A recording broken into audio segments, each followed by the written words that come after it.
Welcome to Exploring with Em and Stu. And today we brought you to Norfolk, to the lovely village of Reedham. And we're currently stood at their train station, which sits in between the line from Norwich to Great Yarmouth. And a lot of people don't actually know this, but this was actually the first railway line to come to Norfolk, making the station here one of the oldest ones in Norfolk. And we're quite lucky because there's actually a lot of quite lovely original features here. And the line itself has quite an interesting history that we're going to share with you. It's all coming up.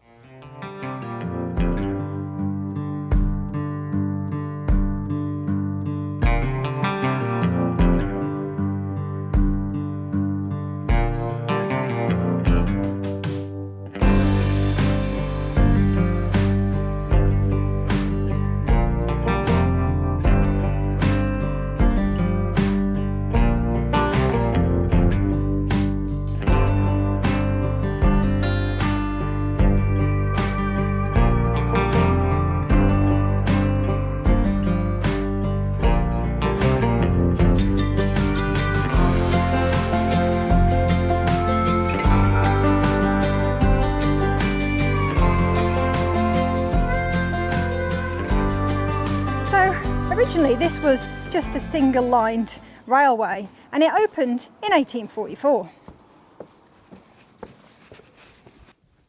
And as I said, it ran from Norwich through to the town of Great Yarmouth, stopping at the tiny little hole of Burney Arms along the way.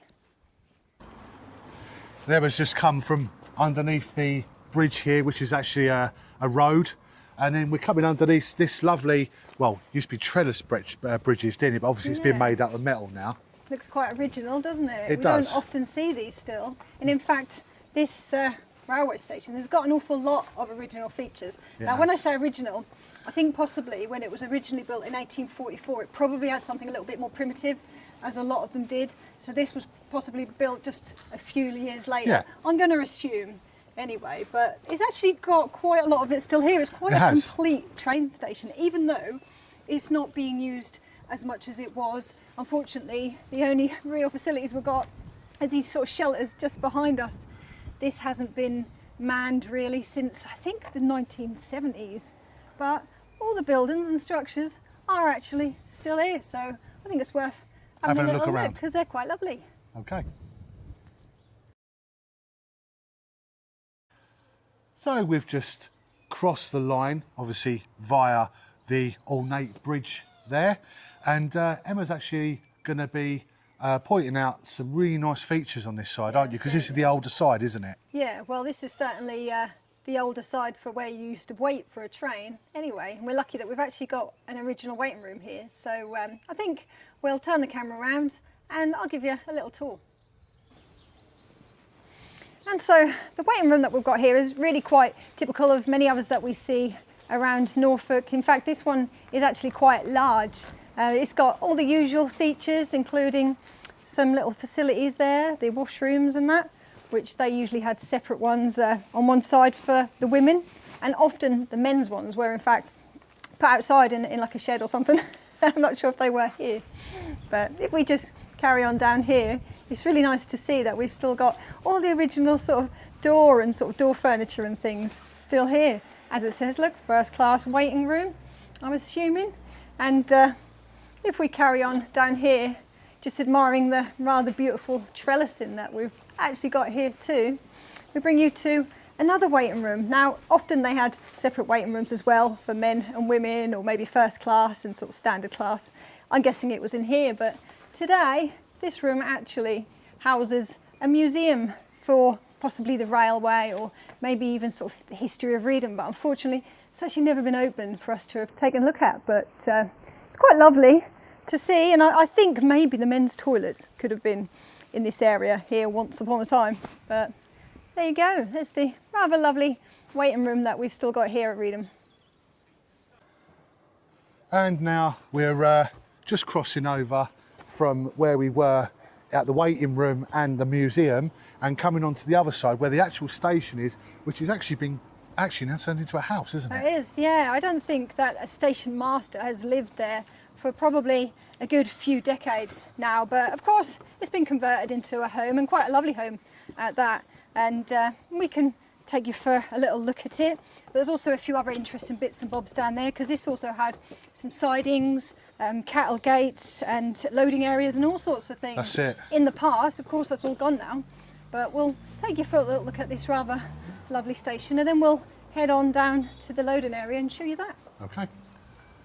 And here we are at the main station. Now we've just come underneath that really nice road bridge, and we're met now with this, well, I've got a magnificent, isn't it really? It's lovely. Really quite lovely. There's some old pictures of what it used to look like when the canopy was still over the top of it, and I can only assume that behind us these doors again would have probably been toilets, men and women. We've got a couple of different entrances there for different waiting rooms, I assume. First class and sort of third class, things like that. But it's got all the usual things that a station had, including quite a lovely station master's house that we've just got here. So I think we'll get round there because there's not an awful lot to see. Also, of course, somebody lives here now, so we're trying to be a little bit considerate of their privacy and not wanting to film right inside their windows. But we'll show you what we can when we get round there. And there we are, the lovely station just there. But I said earlier that I wanted to show you some of the loading areas that this had, because today it's double lined, but originally it was in fact quite a large loading area with sidings and things here. And if we just look down here, it's actually really quite nice because you can see where an original siding used to be, where they would have loaded all sorts of things on and off.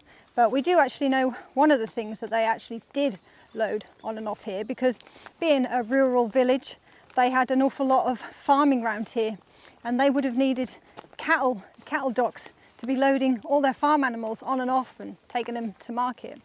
And if you just follow me over here, we've got something which we don't very often still see at these train stations that are actually still in use, because we've got the original cattle gates here, and we've only ever actually seen these, I think, before at sort of disused and abandoned stations. And we've got the original gates where they would have opened them up, and of course what I'm standing in just here would have been big cattle pens where they would have had all those cows and possibly sheep all lined up ready to load onto the wagons and ship them off, I suppose, down to places like Norwich. But they're actually quite substantial, and we've got a little bit more here, more gates, and some of the original sort of, I think they call it chocolate box sort of cobbles there. Again, we've seen these at abandoned sort of train stations around Norfolk, but they'd actually keep going. So they go all the way round and all the way to the end there. And the line carries off in that direction towards the junction, which we're going to talk about when we get down there. Okay, so we're actually heading away from Reedham station, and just behind me would have been sidings leading to where we're actually be heading to, where the bridge is. And we're looking forward to that. Yeah, but of course, if we'd have been showing that route down there just a few years ago, you'd have been able to see the signal box that you may well know was down there up until I think about 3 or 4 years ago. I think they dismantled it, they moved it to Holt Station on the Norfolk Railway, and it's all been lovely preserved, and you can see it now. But as Stu says, we're going to head to that bridge now, and we're going to talk to you a little bit more about the story of this railway and how it changed, and some of the other interesting bits of history that it had. So we'll get over there and we'll meet you up there.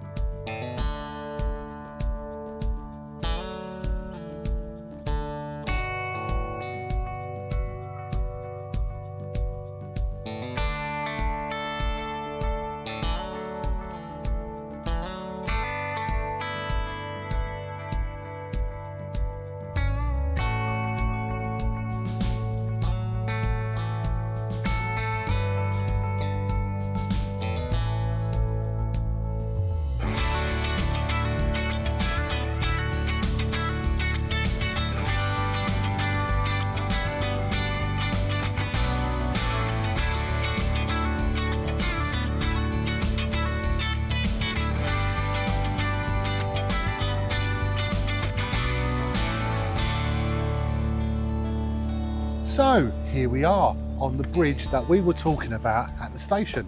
Yeah, I don't have an awful lot to tell you really about this bridge, but there's a really lovely view down onto the tracks and along to the station from up here, so we thought we'd come up here anyway and show you. If we just look down there, you can see the station in the distance, and quite lovely. But if you just look down here, this sort of yellowy patch of stones is where that great big signal box used to be, and it seems strange actually, being somebody who comes to Reedham quite often, not to still see that sort of sitting there, doesn't it? Well, we remember when it actually got taken away. Yeah. And then a year later, we went to go and see it at Holt. On the Norfolk Railway, and yeah, there it was. So it's lovely that they're out. And we should do that more often, actually. We should. They quite often just demolish them, don't they? So, They do. But we're going to get further along, probably to the next bridge now, where, as I said, we're going to tell you a little bit more about the history and what happened to this railway, really. Yeah. So we followed the line from the railway station, which is just down there, and we've come to this reasonably lovely bridge. But this is actually quite an interesting point on the railway, because if you just follow me just down here, we've actually got a junction. And the reason why this junction was built was because in 1847, the Lowestoft Harbour Railway Company decided that they were going to build a line down to Lowestoft. And this is the point where we've actually got the junction. And next we're going to follow the line of the Lowestoft Railway down to the next bridge, because we've got yet another interesting thing to show you down there.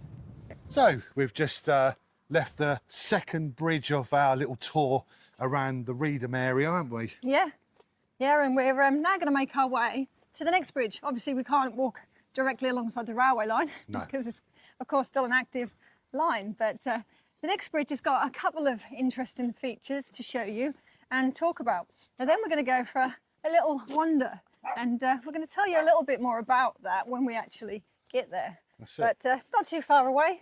Hopefully it's a little bit quieter down there, because this road is quite a busy one. Yes. And we can say maybe a little bit more when we get to that bridge.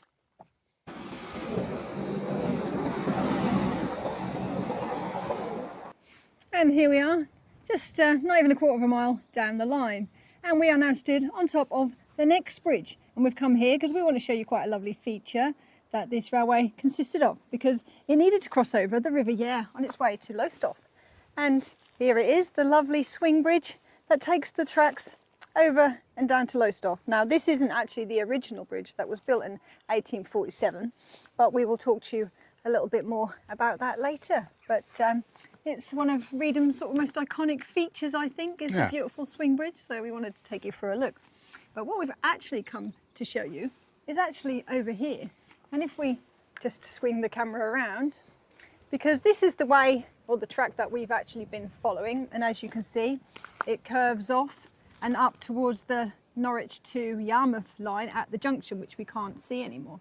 But if you just look just where the curve is through that gap in the trees, there was in fact a curve that was actually built here. And that joined the Lowestoft line actually up towards the Great Yarmouth line, meaning that finally they actually had a connection between Lowestoft and the town of Great Yarmouth. And we're going to get down there because we can actually walk some of this abandoned track, and we'll talk to you a little bit more about it when we get there.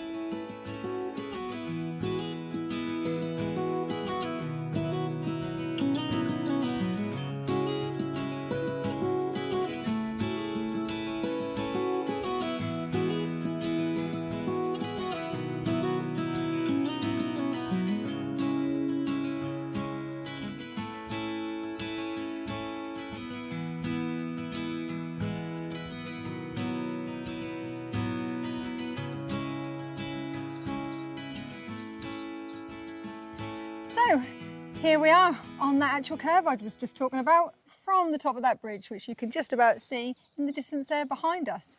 And of course, as you can see, this is actually a disused part of the railway now, which I'll tell you a little bit more about as we walk along it, because it's a lovely public footpath.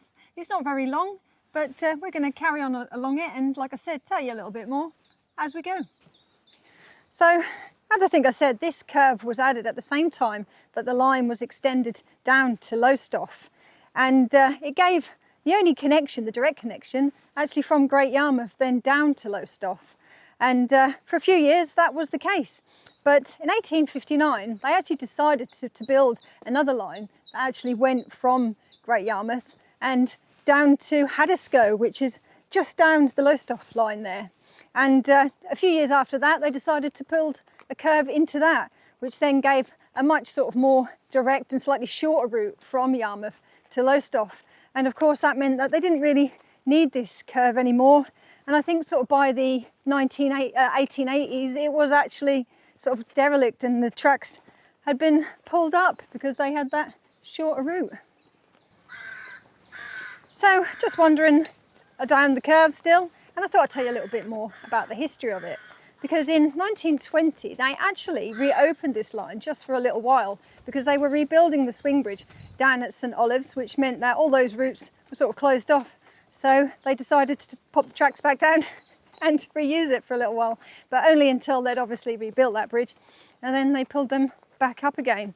But fast forward a few years, because in 1903, there was actually a railway line that was built from Yarmouth via Gorleston and down to Lowestoft, straight down the coast.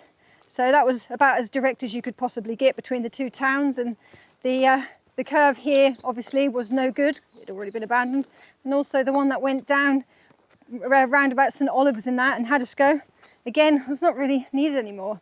So I think that was also pulled up. But of course, if you live around this area, then you'll know that we don't actually have a railway line at all now from Yarmouth down to Lowestoft, because that route down there was closed in the 1970s, leaving us with absolutely no route directly. And now, if you want to get from Lowestoft up to Yarmouth, then you have to take at least 2 trains, and it takes you probably well over an hour. So now we're just carrying on walking through this cutting. But Emma, there is actually no route now, is there? Literally to Yarmouth directly? No, there isn't. No, like I was saying, if you actually want to get from Yarmouth to Lowestoft via train, then you have to get a train from Yarmouth to Reedham or Brundall, and then get the Lowestoft train sort of back from there. So you'd have to take 2 trains to do a journey that takes, what, 15, 20 minutes in a car? Yeah. And I think if you do the Brundall version, I think that can take up to about an hour and a half. So it's quite ridiculous that we've gone from, over the years, having 3 different ways to get there directly to absolutely none. And obviously, I don't know if there will ever be a route built, because all those old tracks have been built on now, haven't they, with houses and roads and things. But walking down here and seeing that there really is nothing in the way stopping them really from putting this curve back on. It's a tiny little bit of track, and it would cut that route massively, wouldn't it? To a journey that is probably only about 20, 25 minutes on train. So it just seems financially stupid, doesn't it? Yeah, but then everybody has cars nowadays, don't they? Of course they do. So, and there isn't as much agricultural use for the trains anymore and stuff. I guess they used to use them a lot more then. But it is a bit sad that we've gone from 3 to absolutely nothing. But will there ever be a route again? There could be, and it would be here. So here we are, nearly at the end of the curve now, and we've been looking for some original features, and we've not actually seen very much other than the cutting until we get nearly to the end. We've just spotted down here, and it's not the most exciting thing, but we've got an old gate fence post, as you can see, and I'm going to assume that this was probably part of the crossing, the crossroads that would have gone over the track that we're about to show you in a minute. So I guess they just sort of pulled it down and dumped it there for some reason or another. But also something we often see is some lovely old railway sleepers that have, of course, been repurposed as I suppose to stop any vehicles or motorcycles or whatever trying to get down here. And we know that these are actually sleepers because they've got some large holes in the other side, but I think that's probably about the only sort of original features that we've been able to see as we've been coming down here. But we're nearly at the end now, so I think I'll get over there and then we'll meet up with Stu. And here we are at the end of that very short piece of track, near where the junction was. And if you just look behind me here, just here, where the line of trees are pretty much, is where the track would have continued on from that footpath which has been taken, and would have joined on to the main railway line. Which is actually still working today. Yeah, well that's of course the Yarmouth to Norwich line. And if you can see just behind us, you can actually see where the gates are, where the crossing is, and a little treat just here is where the crossing keeper's cottage was, wasn't it? Yeah, it certainly is. Of course, they don't use them anymore, do they? In fact, I don't even think this is an electric crossing, is it? No. I'm not too sure. I don't think it is. Yeah, we'll have to have a little closer look. But there we go, not really a very long little curve there, but it's probably one of the oldest abandoned railway lines, maybe in Norfolk. I mean, I don't know, that's a bit of a statement to put out there. Somebody might tell me that I'm wrong. Yeah. But anyway, we're going to take a little bit of a trek now across back down to the village, because that's where we want to finish our video. It is. So please stay tuned and we'll see you on our next destination.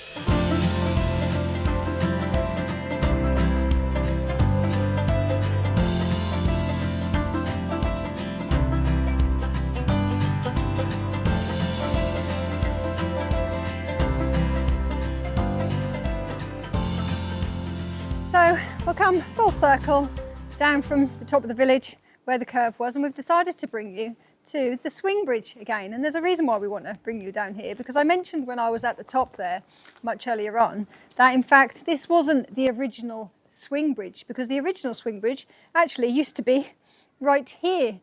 Of course, there's no trace of it or anything really that we can see now. But in 1904, they decided actually that the single tracked line was going to be doubled. And of course, the original swing bridge was too small for that, so they had to build the new one. And what they did is they kept the original one in place whilst they built the new one. And of course, when that was finished, they just closed this one down and of course, demolished it. But that's a little bit of history for you that not a lot of people realise, that this isn't actually as old as the original railway. And here we are to finish at the new bridge. Yeah, because like I said, this was actually a replacement. And in fact, when they replaced it, they also had to replace the signal box, the controllers for it. And in fact, the original bridge used to swing open from this side. So the bridge keeper's sort of cottage and that used to be on this side. On this side. And all the controls and that. And for some reason or another, when they decided to replace it, they decided to have it swinging from the Lowestoft side. Fair enough. So there you go, another little fact that not a lot of people know. But we have come to the end of our video now. If you have liked the video, please like and subscribe. It will always help our channel and it gives us more encouragement to do more contact for you. Yeah, that's it, especially more local videos in some of the lovely villages that we've got around here in Norfolk and Suffolk, and we've got plenty of historical videos like this one, so yeah. Check out the playlist below. But also, if you want to see a bit more of us, we also have our Patreon. We do. A group of lovely people who support us every month. So if you want to join them again, all the information is below. But as from Exploring with Em and Stu, here in the beautiful village of Reedham, exploring some of the railways and some of the lost railways. that's it. Thanks for watching as always. See you again. Bye bye. Bye bye.